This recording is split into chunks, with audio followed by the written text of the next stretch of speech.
at 11 tonight, the Super Bowl brings the biggest stars, festivities, and celebrations, but the major sporting event also attracts human trafficking concerns. So if you're a parent, the concern is real. Our Abel Garcia looks into what's being done here to protect those most at risk. First thing I'd like to say is Las Vegas, the Super Bowl is coming. Raiders owner Mark Davis making that announcement more than 2 years ago. The Super Bowl is the biggest sporting event in the country. However, with big events come the heightened concern for human trafficking in the Neon City. As you know, Las Vegas and Clark County here, we're at the top of the list for human trafficking. A valley-wide campaign was announced ahead of the Super Bowl. Metro Police teaming up with other agencies and the Las Vegas Raiders. Take a hard line against human trafficking. Your call could be the game changer that saves lives. It's a penalty.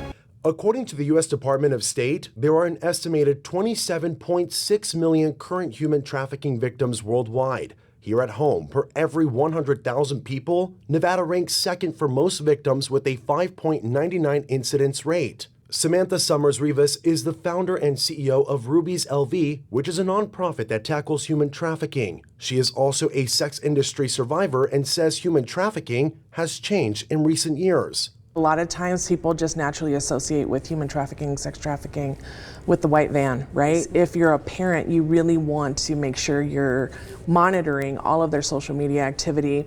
A lot of the recruiting and grooming that's happening is happening on social media platforms. Our sister station in Phoenix reports that during January 30th and February 11th of 2023, the police department arrested 120 people attempting to pay for sex. There was 5 juveniles that we were able to really rescue out of this as well. 1 adult.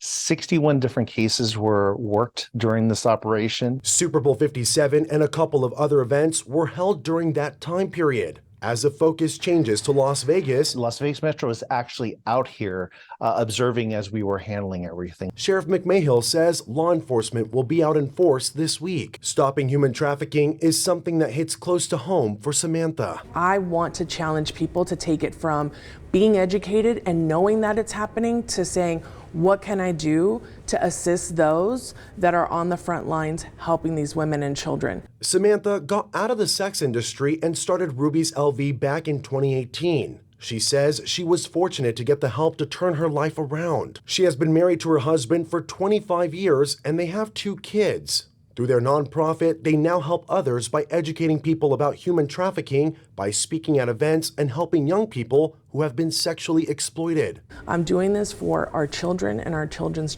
children, for the next generations. As a survivor of the sex industry, Samantha says she wants to help victims get out. I want for these women and children to not just survive, but to thrive. And to do bigger, better, and better than I could ever imagine doing myself. I want them to use me as a catapult into long-term sustainable success.